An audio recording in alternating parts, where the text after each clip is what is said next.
ಕೂತ್ಕೊಳ್ಳಿ.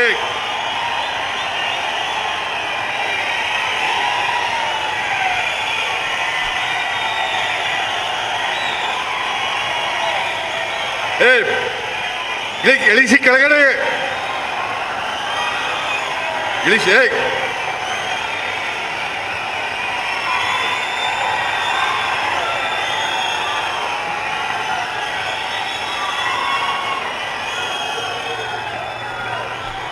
ಎಐಸಿಸಿ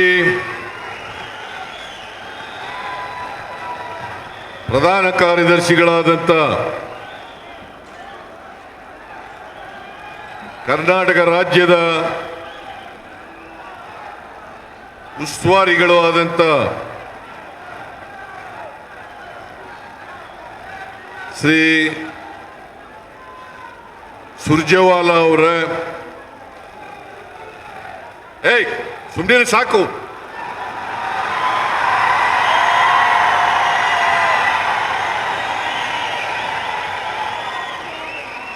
ಪ್ರದೇಶ ಕಾಂಗ್ರೆಸ್ ಸಮಿತಿಯ ಅಧ್ಯಕ್ಷರು ಉಪಮುಖ್ಯಮಂತ್ರಿಗಳು ಆದಂಥ ಶ್ರೀ ಶಿವಕುಮಾರ್ ಅವರೇ,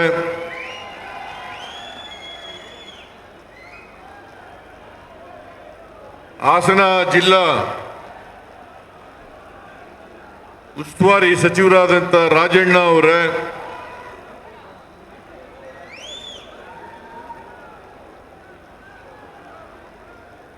ವೇದಿಕೆ ಮೇಲಿರ್ತಕ್ಕಂಥ ಎಲ್ಲ ಸಚಿವ ಮಿತ್ರರೇ, ಶಾಸಕ ಮಿತ್ರರೇ, ಇದಕ್ಕೆ ನಿಂತ್ಕೊಳ್ಳಿ, ಇದಕ್ಕೆ ನಿಂತ್ಕೊಳ್ಳಿ, ಎಲ್ಲ ವೇದಿಕೆ ಎಲ್ಲ ನೀವೇ ಆಗೋಗ್ಬಿಟ್ರಂಗೆ.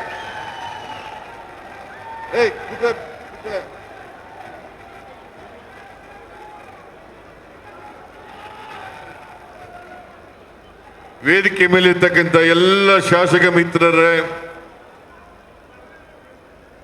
ಲೋಕಸಭಾ ರಾಜ್ಯಸಭಾ ಸದಸ್ಯರುಗಳೇ, ಮಾಜಿ ಶಾಸಕರುಗಳೇ, ಹಾಸನ ಜಿಲ್ಲಾ ಕಾಂಗ್ರೆಸ್ ಅಧ್ಯಕ್ಷರೇ, ಇತರ ಜಿಲ್ಲೆಗಳಿಂದ ಬಂದಿರತಕ್ಕಂಥ ಕಾಂಗ್ರೆಸ್ ಅಧ್ಯಕ್ಷರುಗಳೇ, ನಮ್ಮ ಪಕ್ಷದ ಎಲ್ಲ ಮುಖಂಡರುಗಳೇ, ಇಲ್ಲಿ ಇಷ್ಟೊಂದು ಬೃಹತ್ ಸಂಖ್ಯೆಯಲ್ಲಿ ಸೇರಿರ್ತಕ್ಕಂಥ ಕಾರ್ಯಕರ್ತ ಬಂಧುಗಳೇ, ತಾಯಂದಿರೇ, ಯುವಕ ಮಿತ್ರರೇ, ಮಾಧ್ಯಮದ ಗೆಳೆಯರೇ, ನೀವು ಎಷ್ಟೊತ್ತು ಕೂತ್ಕರ್ತೀವಿ ಅಂತೀರಿ ಅಷ್ಟೊತ್ತು ಮಾತಾಡ್ತೀನಿ ನಾನು. ಅರ್ಧ ಗಂಟೆ ಕೂತ್ಕತ್ತೀರಾ, ಮುಕ್ಕಾಲು ಗಂಟೆ ಕೂತ್ಕತ್ತೀರಾ, 1 ಗಂಟೆ ಕೂತ್ಕತ್ತೀರಾ, ಕೂತ್ಕೊಳ್ಳಿ. ಯಾರು ಎದ್ದು ಹೋಗಬಾರದು. ಇದು ಅತ್ಯಂತ ಮಹತ್ವದ ಸಮಾವೇಶ.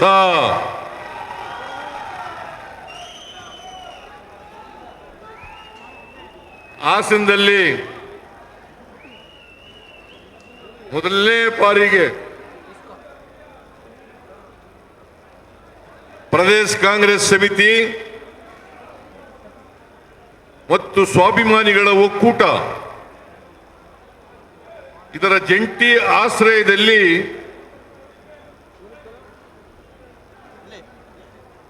ಜನ ವಿಕಾಸ ಸಮಾವೇಶ ನಡೀತಾ ಇದೆ. ಈ ಸಮಾವೇಶಕ್ಕೆ ಹಾಸನ ಜಿಲ್ಲಾ ಎಲ್ಲ ಮುಖಂಡರುಗಳಿಗೆ, ಕಾಂಗ್ರೆಸ್ ಅಧ್ಯಕ್ಷರಿಗೆ, ರಾಜಣ್ಣವರಿಗೆ, ಶಿವಲಿಂಗೇಗೌಡರಿಗೆ, ಲೋಕಸಭಾ ಸದಸ್ಯರಿಗೆ, ಮಾಜಿ MLAಗಳಿಗೆ ಮತ್ತು ಇತರ ಎಲ್ಲ ಮಾಜಿ ಮಂತ್ರಿಗಳು ಶಾಸಕರು ಇವರೆಲ್ಲರೂ ಕೂಡ ಈ ಸಮಾವೇಶ ಇಷ್ಟೊಂದು ಯಶಸ್ವಿ ಆಗಲಿಕ್ಕೆ ಶ್ರಮ ಪಟ್ಟಿದ್ದಾರೆ. ಅವರೆಲ್ಲರಿಗೂ ಕೂಡ ಕೂತ್ಕೊಳ್ರಿ, ಕೂತ್ಕೊಳ್ಳಿ. ನಾನು ಹೇಳ್ದಾಗ ಎದ್ದೋಗಲ್ಲ ಅಂತೀರಿ, ಮತ್ತೆ ಎದ್ದೋಯ್ತೀರಿ. ಕೂತ್ಕೊಳ್ರಿ. ಯಾರವನು? ಕೂತ್ಕೊಳ್ಳಿ.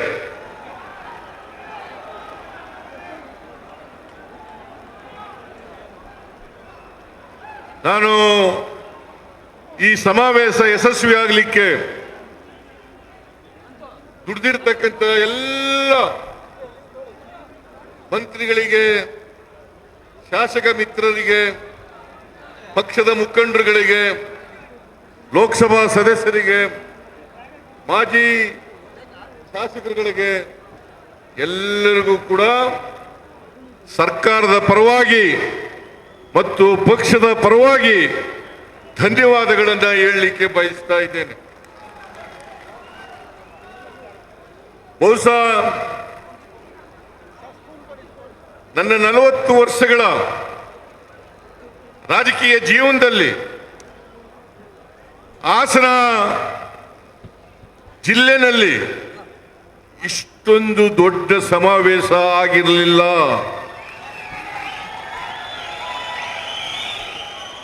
ಮೊದಲನೇ ಬಾರಿಗೆ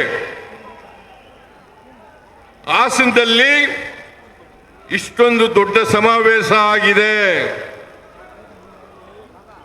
ಅದಕ್ಕಾಗಿ ಇಲ್ಲಿ ಬಂದಿರತಕ್ಕಂಥ ಎಲ್ಲ ಕಾರ್ಯಕರ್ತ ಬಂಧುಗಳಿಗೆ ನಮಸ್ಕಾರಗಳನ್ನು ಹೇಳಲಿಕ್ಕೆ ಬಯಸ್ತಾ ಇದ್ದೇನೆ. ಮಾಧ್ಯಮಗಳಲ್ಲಿ ಚರ್ಚೆ ನಡೀತಾ ಇತ್ತು, ವ್ಯಾಖ್ಯಾನ ನಡೀತಾ ಇತ್ತು. ಯಾಕೆ ಹಾಸನದಲ್ಲಿ ಈ ಸಮಾವೇಶ ಮಾಡ್ತಾ ಇದ್ದಾರೆ? ನಾನು ಹೇಳಿದೆ, ಮೈಸೂರಿನಲ್ಲಿ ಅನೇಕ ಸಮಾವೇಶಗಳಾಗಿದ್ದಾವೆ, ಆದರೆ ಹಾಸನದಲ್ಲಿ ದೊಡ್ಡ ಸಮಾವೇಶ ಆಗಿಲ್ಲ. ನಾನು ರಾಜಣ್ಣವರಿಗೆ, ಶಿವಲಿಂಗೇಗೌಡರಿಗೆ, ಲೋಕಸಭಾ ಸದಸ್ಯರಿಗೆ ಕೇಳಿದೆ, ಏನಪ್ಪ ಹಾಸನದಲ್ಲಿ ಮಾಡೋಣ ಅಂತೇಳಿ. ನನಗೆ ಅದಕ್ಕಿಂತ ಮುಂಚಿತವಾಗಿ ಸಚಿವರಾದಂಥ ವೆಂಕಟೇಶ್ ಅವರು, ಮಾದೇವಪ್ಪನವರು, ಚೆಲುವರಾಯ ಸ್ವಾಮಿಯವರು, ಅವರೆಲ್ಲರೂ ಕೂಡ ನಾವು ಈ ಸಾರಿ ಹಾಸನದಲ್ಲೇ ಮಾಡಬೇಕು, ಮೈಸೂರಿನಲ್ಲಿ ಮಾಡೋದು ಬೇಡ. ಅನೇಕ ಸಮಾವೇಶಗಳನ್ನು ಮಾಡಿದ್ದೇವೆ, ಅದರಿಂದ ಹಾಸನದಲ್ಲಿ ಮಾಡಲೇಬೇಕು ಅಂತೇಳಿ ಅವರು ಸೂಚಿಸಿದ್ರಿಂದ ಇವತ್ತು ಹಾಸನದಲ್ಲಿ ಇಷ್ಟೊಂದು ದೊಡ್ಡ ಮಟ್ಟದ ಸಮಾವೇಶ ನಡೀತಾ ಇದೆ. ನಾನು ಮಾಧ್ಯಮದವರಿಗೆ ಹೇಳ್ತೀನಿ, ಇನ್ನೊಂದು ಚರ್ಚೆ ನಡೀತದೆ ಮಾಧ್ಯಮದಲ್ಲಿ. ಯಾವ ಕಾರಣಕ್ಕೋಸ್ಕರ ನೀವು ಮಾಡ್ತಾ ಇದ್ದೀರಿ? ನಾನು ಹೇಳಿದೆ, ಇದು ಬರೀ ನಮ್ಮ ಪಕ್ಷದ ಕಾರ್ಯಕರ್ತರು ಮಾಡ್ತಾ ಇರ್ತಕ್ಕಂಥ ಸಮಾವೇಶ ಅಲ್ಲ, ಸ್ವಾಭಿಮಾನಿಗಳ ಒಕ್ಕೂಟ ಮತ್ತು ಪಕ್ಷದ ಕಾರ್ಯಕರ್ತರು, ಪಕ್ಷದಲ್ಲಿ ಇಲ್ಲದೆ ಇರ್ತಕ್ಕಂಥ ನಮ್ಮ ಪಕ್ಷದ ಬಗ್ಗೆ ಸಿಂಪತಿ ಇಟ್ಕೊಂಡಿರ್ತಕ್ಕಂಥ ಅನೇಕ ಜನ ಸದಸ್ಯರು ನನ್ನ ಹತ್ರ ಬಂದು ಹೇಳಿದ್ರು, ನಾವು ಒಂದು ನಿಮಗೆ ಕೃತಜ್ಞತೆ ಸಮಾವೇಶವನ್ನು ಮಾಡಬೇಕು, ಸ್ವಾಭಿಮಾನಿಗಳ ಒಕ್ಕೂಟದಿಂದ ಇದನ್ನು ಮಾಡ್ತೇವೆ ಅಂತ ಬಂದು ಹೇಳಿದ್ರು. ನಾನು ಹೇಳಿದೆ, ನಾನು ಈ ರಾಜ್ಯದ ಮುಖ್ಯಮಂತ್ರಿ, ನಾವು ಹಾಗೆ ಒಕ್ಕೂಟದಿಂದ ಮಾಡಲಿಕ್ಕೆ ಸಾಧ್ಯ ಆಗಲ್ಲ, ಪಕ್ಷನೂ ಸೇರಿಸ್ಕೊಂಡು ಮಾಡಬೇಕು ಅಂತ ಹೇಳಿದಾಗ ಅವರು ಒಪ್ಕೊಂಡ್ರು. ಹಾಗಾಗಿ ಇದು ಪ್ರದೇಶ ಕಾಂಗ್ರೆಸ್ ಸಮಿತಿ ಮತ್ತು ಸ್ವಾಭಿಮಾನಿಗಳ ಒಕ್ಕೂಟದ ವತಿಯಿಂದ ನಡೀತಾ ಇರ್ತಕ್ಕಂಥ ಸಮಾವೇಶ.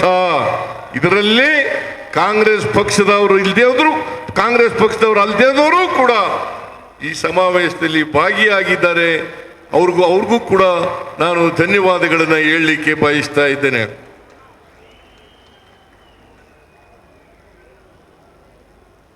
ರಾಜ್ಕುಮಾರ್ ಅವರು ಒಂದು ಮಾತು ಹೇಳ್ತಾ ಇದ್ರು.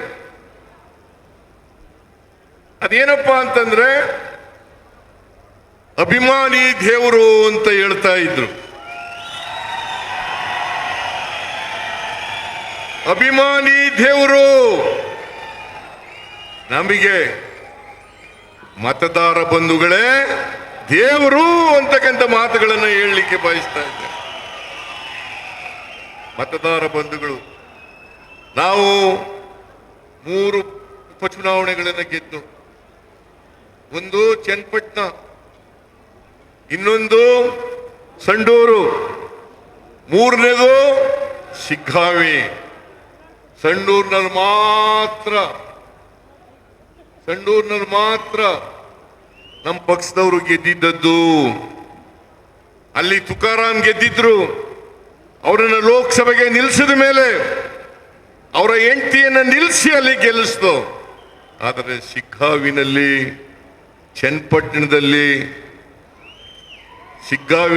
ಚನ್ನಪಟ್ಟಣದಲ್ಲಿ ನಾವು ಗೆದ್ದಿರಲಿಲ್ಲ. ಕಳೆದ ವಿಧಾನಸಭಾ ಚುನಾವಣೆಯಲ್ಲಿ ನಾವು ಗೆದ್ದಿರಲಿಲ್ಲ.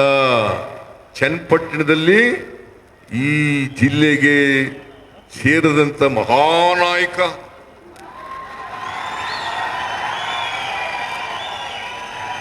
ಅವರ ಮೊಮ್ಮಗ ನಿಖಿಲ್ ಕುಮಾರ್ ಸ್ಪರ್ಧೆ ಮಾಡಿದ್ರು. ಶಿಗ್ಗಾವಿನಲ್ಲಿ ಬಸವರಾಜ ಬೊಮ್ಮಾಯಿ ಮುಖ್ಯಮಂತ್ರಿ ಆಗಿದ್ದಂಥವರು, ಅವರ ಮಗ ಸ್ಪರ್ಧೆ ಮಾಡಿದ್ರು. 2 ಕ್ಷೇತ್ರಗಳಲ್ಲಿ, ಒಂದರಲ್ಲಿ ಚನ್ನಪಟ್ಟಣದಲ್ಲಿ ಕುಮಾರಸ್ವಾಮಿ ಗೆದ್ದಿದ್ರು, ಶಿಗ್ಗಾವಿನಲ್ಲಿ ಸಿಟ್ಟಿಂಗ್ ಮುಖ್ಯಮಂತ್ರಿ ಬಸವರಾಜ ಬೊಮ್ಮಾಯಿ ಗೆದ್ದಿದ್ರು. 2 ಸ್ಥಾನಗಳನ್ನು ಗೆಲ್ಲಿಕ್ಕೆ ನಮ್ಮ ಕಾರ್ಯಕರ್ತರು, ಮತದಾರರು ಮಾಡಿದಂತ ಆಶೀರ್ವಾದ ಕಾರಣ ಅಂತಕ್ಕಂಥ ಮಾತುಗಳನ್ನು ಹೇಳಲಿಕ್ಕೆ ಬಯಸ್ತಾ ಇದ್ದೇನೆ. ಅದಕ್ಕಾಗಿ ಸ್ವಾಭಿಮಾನಿಗಳ ಒಕ್ಕೂಟದವರು ಹೇಳ್ತಾ ಇದ್ರು, ನಿಮಗೆ ನಿಮ್ಮ ಪಕ್ಷದ ಅಧ್ಯಕ್ಷರಾದಂತ DK ಶಿವಕುಮಾರ್ ಅವರಿಗೆ ಕೃತಜ್ಞತೆಗಳನ್ನು ನಾವು ಸಲ್ಲಿಸಬೇಕು, ಮತದಾರರಿಗೆ ಕೃತಜ್ಞತೆಗಳನ್ನು ಸಲ್ಲಿಸಬೇಕು ಅಂತ ಹೇಳಿದ್ರು. ನಾನು ಹೇಳಿದೆ, ನಮಗೆ ಸಲ್ಲಿಸ್ತಕ್ಕಂಥದ್ದಲ್ಲ, ನಿಜವಾದಂತ ಕೃತಜ್ಞತೆಗಳನ್ನು ಸಲ್ಲಿಸ್ತಕ್ಕಂಥದ್ದು ಮತದಾರ ಬಂಧುಗಳಿಗೆ ಅಂತಕ್ಕಂಥ ಮಾತನ್ನ ಹೇಳಿದ ಮೇಲೆ ಈ ಸಮಾವೇಶವನ್ನ ಏರ್ಪಾಡು ಮಾಡಲಿಕ್ಕೆ ಸಾಧ್ಯ